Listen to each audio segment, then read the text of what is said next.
Ya teman-teman semua, jadi video kali ini kita akan belajar bareng tentang dunia finance ya. Of course di sini kita akan belajar bareng, dan ketika nanti ada expert yang mau mengajari tempat kita akan belajar real case-nya atau real experience-nya dari si expert tersebut. Tapi di sini kita akan belajar bareng dari yang gua pelajarin. Nah, di video kali ini kita akan belajar bareng tentang behavioral finance gitu. Nah, salah satu contoh dari behavioral finance itu adalah cognitive bias. Nah, cognitive bias ini apa sih? Jadi kita akan bahas lebih dalam. Jadi sebenarnya sehari-hari itu kan kita punya berbagai keputusan ya. Sebenarnya keputusan ini nggak cuma di dunia finance aja sih guys. Ketika kalian misalnya nih mau makan, atau mau beli kado, atau mau beli baju, beli sepatu, beli apapun itu dia akan dibagi menjadi dua jenis keputusan, yaitu keputusan yang rasional atau keputusan yang by emosi gitu. Jadi contohnya itu apa? Ketika kalian membeli secara rasional, apakah memang dia itu benar-benar butuh atau enggak gitu, cuman kebutuhan, cuman keinginan, atau benar-benar butuh. Kalau kalian memang benar-benar butuh nih, kalau misalnya nggak ada produk itu kalian nggak bisa ngapa-ngapain, ya udah berarti ketika kalian beli itu rasional tuh, karena kalian benar-benar butuh. Ketika kalian cuman pengen doang nih, cuman FOMO doang, nah berarti keputusan yang kalian buat ini berdasarkan dari emosi gitu. Nah, kenapa sih kita kok bener-bener harus penting banget ya belajar ini? Intinya ya, itu kita biar nggak rugi teman-teman, biar nggak rugi. Jadi kalau di kelas yang gue pelajarin ya, intinya omong-omongannya itu banyak banget, poin-poinnya banyak banget. But intinya itu adalah biar kita tuh nggak rugi. Nah, maksudnya nggak rugi itu gimana? Nah, ini gue kasih contoh chartnya Bitcoin ya teman-teman ya. Kalau misalnya kalian teman-teman nggak tahu Bitcoin atau baru belajar Bitcoin, kalian bisa belajar dari kelas kripto yang gue udah buat di YouTube ya. Ada playlistnya tuh. Nah, maksudnya biar nggak rugi itu seperti apa gitu. Jadi ketika kita mau memutuskan untuk membeli dan menjual ya, kan keputusannya cuma dua ya. Kalau di sini, kalau di dunia market, buy or sell. Kalau misalnya kalian mau di dunia yang lain, misalnya kayak kalian mau milih ke Dufan atau mau milih ke Curug gitu, itu dua-duanya sebenarnya ya dua-duanya buy gitu. Atau misalnya kalian mau nge-freelance atau mau kerja, nah itu dua-duanya sell tuh. Kalian sell the skill kan, sell skill kalian, sell waktu kalian gitu. Nah, di sini gue akan kasih contoh Bitcoin ya. Ini adalah time frame kalau nggak salah monthly deh ini, kalau nggak salah monthly atau weekly. Nah, di sini yang gue maksud biar nggak rugi itu apa sih? Jadi yang namanya proses pembelian tuh, misalnya nih kalian beli di sini, berarti kan di sebelah, bentar ini gue kasih warna merah dulu ya biar enak. Ketika kalian beli di sini, apakah keputusan yang kalian lakukan itu berdasarkan dari FOMO aja, atau berdasarkan dari ini memang value-nya dari Bitcoin ini masih sangat jauh gitu, sehingga dia ada potensi untuk kenaikan. Kalau misalnya kalian cuma ikut-ikutan teman, sekali dengar berita atau belum riset yang terlalu dalam, terus kalian beli misalnya di sini gitu ya, kalian beli di sini gitu, terus kalian beli, wah ternyata dropnya berapa persen nih, jauh nih, dari sekitar 57.000 ke 16.000, itu kan lumayan ya. Nah, berarti kalian masuk ke FOMO gitu. Jadi kalau misalnya kalian beli di sini nih di area 20.000 dan naik ke 57.000, berarti kan udah double ya. Nah, berarti keputusan yang kalian ambil, kalau misalnya kalian nggak cuman dengerin berita sekali, terus ikut-ikutan temen, terus kalian deep dive lagi nih setelah kalian dengerin, terus kalian tahu ini deep dive, ini ada potensi kenaikan nih. Gua udah lihat ke belakang historinya seperti apa, fundamentalnya seperti apa, vibe orang itu seperti apa. Kemungkinan dia masih ada naik lagi nih. Terus misalnya kalian TP di area sini gitu ya. Even kalian TP di area sini dari 20.000 ke area 30.000-an, itu udah naik berapa persen tuh, lumayan tuh. Gitu. Jadi nggak ada salahnya. Kurang lebih sekitar 50% ya. Naik ini udah 50%, udah lumayan tuh. Kalian punya duit 100 juta, berarti udah 150 juta. Berarti kan udah 50%, berarti it's okay gitu. Atau kalau misalnya udah bisa timing the market, kalian bisa jual di sini gitu ya. Ini kan double top ya. Mohon maaf kalau agak teknis. Kalian jual di sini gitu. Ya udah, karena mungkin halvingnya udah selesai, terus ya udah dari yang awalnya 20.000 udah jadi 57.000 juga, udah 100%, kalian bisa keluar dari market, ya udah kalian jual di sini dengan pertimbangan yang sangat panjang. Nah, itu salah satu contoh ya teman-teman ya, seperti itu. Nah, di sini ini intinya biar kalian nggak rugi. Kapan kalian tahu belinya, titik belinya kapan kalian tahu titik jualnya gitu. Jadi kapan kalian masuk dan kapan kalian merasa cukup dan keluar gitu, masuk dan keluar, buy ini masuk, sell ini keluar, intinya seperti itu. Oke, kita bahas lebih dalam. Jadi pertama itu ada beberapa bias, salah satu contohnya adalah confirmation bias. Jadi confirmation bias itu adalah awalnya itu kalian udah punya keyakinan. Jadi gua yakin bahwa Bitcoin ini akan naik. At some point Bitcoin ini akan naik ke 100.000, tapi kalian belinya di pucuk di sini ya 50.000 atau mungkin 70 ribuan gitu. Nah, kalian itu ketika di pucuk ini kalian akan berusaha mencari pembenaran. Oh, ini nanti cycle-nya bisa kok. Oh, nanti bisa rebound lagi kok gitu. Jadi sumber apapun, berita apapun itu kalian akan cari untuk mensupport keyakinan kalian gitu. Nah, ini sangat bias sekali nih. Nah, ini masuknya ke confirmation bias. Nah, misalnya nih kalian di dunia finance ya, kalian ada saham yang namanya Bebek nih. BBEK gitu. Ini contoh. Nah, di sini kan ada yang namanya berita positif, dan jadi ketika kalian lagi mendengar saham BBK ini, yang keluar tuh berita positif terus nih.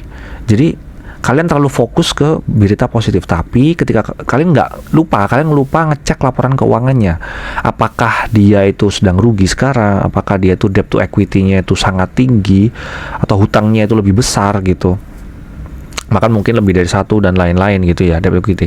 Nanti gua akan bahas juga nih debt to equity ratio ya di video yang lain. Jadi intinya hutangnya itu jauh lebih besar daripada modalnya dia gitu. Tapi kalian cuman dengerin berita positif terus nih, tapi yang fundamentalnya dan lain-lain ini kalian acuh gitu.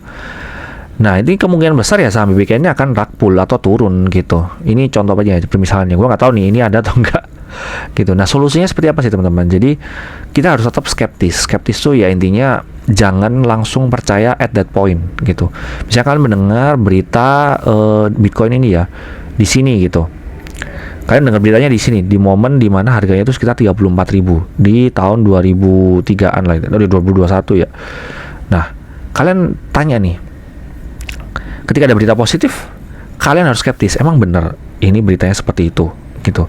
Ketika ada info nih, laporan keuangannya negatif, emang bener nih sumbernya dari mana nih, kalian harus dicek lagi. Jangan sampai kalian nggak recheck terus auto buy gitu. Nah, itu bahaya tuh. Nah, terus misalnya nih ada ownernya misalnya Binance atau siapa, Bitget atau KuCoin gitu kan, ownernya ternyata ada berita negatif tuh. Emang bener beritanya negatif, emang bener dia melakukan suatu hal yang negatif, emang dia melakukan misalnya siapa gitu ya, ownernya siapa gitu, perusahaan apa, udah IPO terus dia bilang bahwa dia selingkuh gitu, emang bener si ownernya itu selingkuh gitu. Nah, ini harus di recheck lagi, selalu recheck, selalu ragu, intinya selalu skeptis, selalu ragu, terus habis gitu selalu confirm lagi, jadi konfirmasi lagi nih apa benar atau enggak gitu. Itu yang namanya confirmation bias. Nah, kita lanjut lagi ya ke overconfident bias. Jadi kalian tuh misalnya nih di sini ya, kalian misalnya masuk itu di sini Bitcoin udah naik misalnya dari yang awalnya sekitar 12.000 naik ke 34.000 gitu. Terus dari 30 kalian out di sini nih, terus kalian ngeliat ini ada wick yang lumayan besar nih. Oke, gua masuk lagi di sini, terus kalian positif lagi di sini, kalian keluar gitu. Nah, di overconfidence bias, jadi kalian tuh udah merasa jago setelah beberapa kali aja melakukan trade atau melakukan keputusan tuh kalian udah bener. Nah, kalian tuh merasa jago. Jadi misalnya nih kalian habis untung 100% 2 kali dari Bitcoin, terus kalian langsung masuk ke meme nih misalnya nih. Kalian udah di sini udah keluar, udah out. Nah, tiba-tiba kalian masuk ke meme nih. Atau di sini masuk ke meme yang rug pull. Nah, ketika kalian di sini udah 2 kali ya, kalian misalnya kan masuk paling cuma 50% dari foto kalian. 50% udah 2 kali naik, berarti ya sekitar 100 atau 200% lah ya. Udah 200%. Nah, yang awalnya portofolio kalian cuma 50% kalian masukkan ke kripto, kalian 200% kalian masukkan ke meme karena kalian merasa jago. Ketika di meme kalian rug pull. Nah, itu udah kebiasaan. Jadi tanpa riset dulu apakah meme ini berguna atau enggak, apakah meme ini ada potensial kenaikan atau seperti apa gitu. Nah, kalian full margin, full duit kalian semua. Padahal sebelumnya kalian masuk ke Bitcoin ini cuma 50% doang gitu. Jadi itu harus hati-hati ya teman-teman ya, kalau kalian terlalu overconfidence. Nah, solusinya seperti apa? Ini back again, kalian butuh yang namanya teman untuk diskusi. Jadi kalian tuh open to discuss, open to feedback, masukan apapun tuh kalian harus dengerin, tukar pikiran. Apa bener nih, misalnya ketika gua masuk ke sini all in nih, apakah akan ada kenaikan? Nah, kalian bisa tukar pikiran. Jadi makanya alasan ketika orang banyak itu masuk ke komunitas itu adalah salah satu-satunya itu. Jadi selalu tanya nih. Dan salah satu juga ini kan solusi yang pertama ya. Solusi kedua, misalnya nih kalian udah sangat-sangat confidence dan kalian trade-nya winning rate-nya itu udah sekitar 90 sampai 97% gitu. Kalian harus selalu tanya, kenapa gua harus buy di posisi ini? Kenapa gua harus sell di posisi ini? Jadi misalnya di sini ya, kalian mau nge-short gitu. Jadi posisi ini kalian udah mau nge-short gitu. Di sini kan ada pattern double top ya. Ketika kalian melakukan double top ini, oh ini ada potensi double top nih. Jadi ketika di sini, mungkin kalian nggak bisa ngeprediksi untuk di sini ya double topnya, tapi kalian bisa ngeprediksi setelah mungkin di area sini gitu. Apa bener ini double top ya? Nah, jadi kalian tanya lagi ke diri kalian sendiri, apakah bener memang keputusannya itu seperti itu? Apakah bener gitu?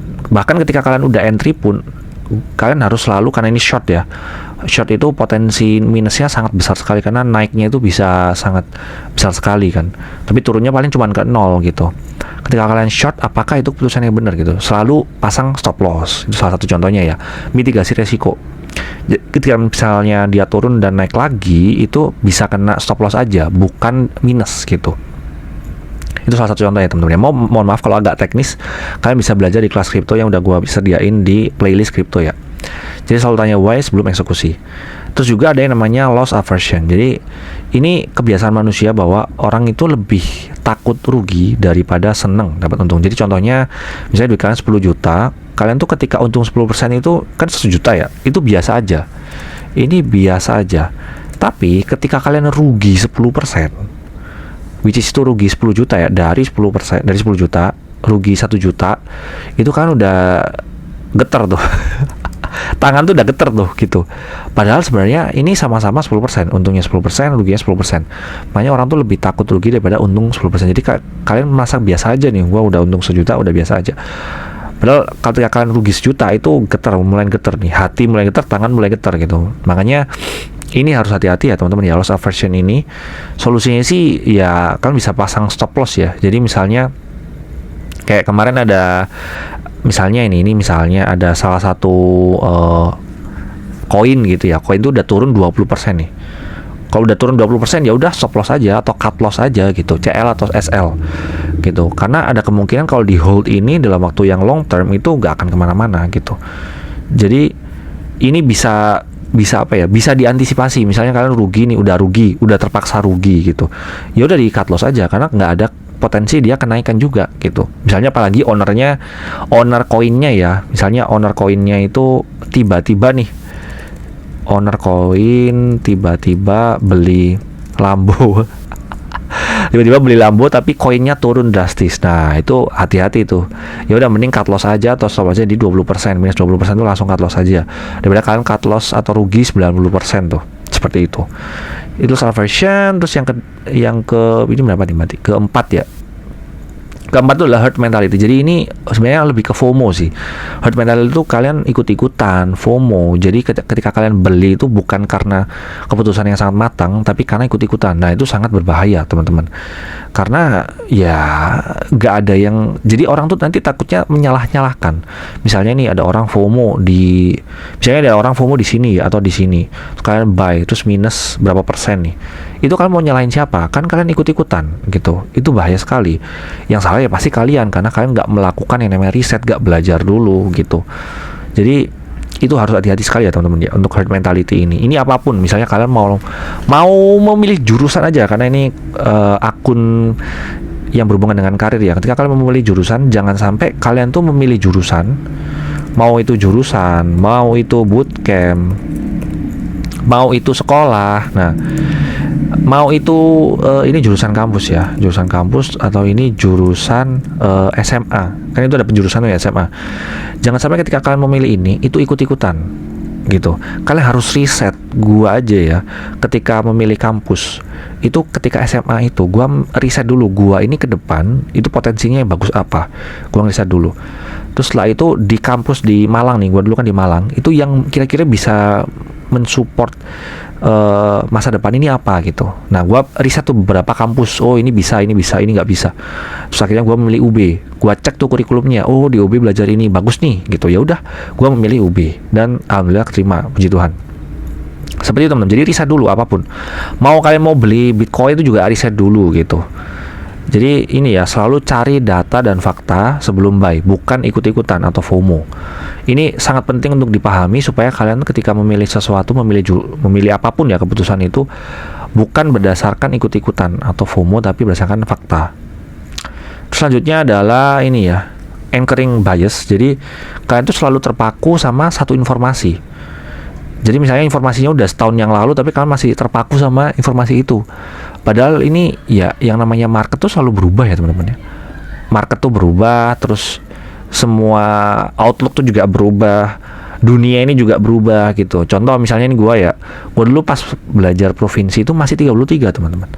Tapi sekarang udah 38. Nah, gue kalau misalnya anchoring bias, gue akan melihat loh, setahu gue kok jumlah provinsi itu masih 33 gitu. Sekarang kok 38, nggak mau gue. Yang penting 33. Nah, itu berarti gue udah mulai bias tuh. Gue udah mulai nggak objektif orangnya gitu. Itu harus hati-hati teman-teman. Nah, contohnya seperti ini ya. Ini yang selalu diomongin ini Panta. Ada yang rugi berapa ratus juta tuh dulu. Nah, di sini itu kan orang-orang FOMO ya, bahkan dan dikasih kayak informasi yang terlalu berlebihan tuh. Jadi orang-orang misalnya masuk di sini gitu ya, terus naik ke berapa nih? Naik ke 4 gitu. Naik ke 4. Terus mereka tuh sama nggak tahu ya berdasarkan apa, informasi dari mana terakhir itu di hold. Misalnya ini udah turun 20% kan di 2,5 ya. Itu bisa di cut loss aja teman-teman. Ini gua bilang tadi ya di atas ya. Ketika misalnya udah turun rugi 20%, ya udah di stop loss, di cut loss. Kalian cari opportunity trade yang lain yang bisa nge-recover 20% ini. Gitu. Nah, di sini sebenarnya kalian bisa cut loss aja gitu. Bahkan kalau misalnya kalian udah bisa futures, itu kalian bisa yang namanya short. Jadi sini kalian bisa cut loss, kalian bisa short. Short dari sini ke sini, wah itu udah berapa persen cuy. Dari sini, jadi kan kita bisa short ya. Jadi kita bisa short dari 2,5 ke 0,1. Wah ini udah berapa persen nih. Jadi bisa di cut loss tuh di short. Nah itu keputusan yang bagus karena nggak ada kayak kemungkinan ini tuh rebound lagi gitu. Jadi seperti itu teman-teman. Kalian jangan terpaku nih sama satu informasi terakhir nih. Misalnya ada salah satu influencer, kalian bilang ini karena L2 dan lain-lain gitu ya. Terus kalian masih terpaku sama satu informasi itu, terus kalian nggak move on. Padahal outlooknya ini udah berubah gitu. Nah kalian harus hati-hati, oke? Jadi solusinya ini teman-teman, disiplin, harus disiplin. Kalau emang udah turun 20%, ya udah cut loss atau stop loss gitu. Jangan kayak nggak ngapa-ngapain terus dibiarin di hold sampai minus berapa persen itu. Ini minus sampai 90% loh, gua cek kemarin. Itu sangat berbahaya, oke?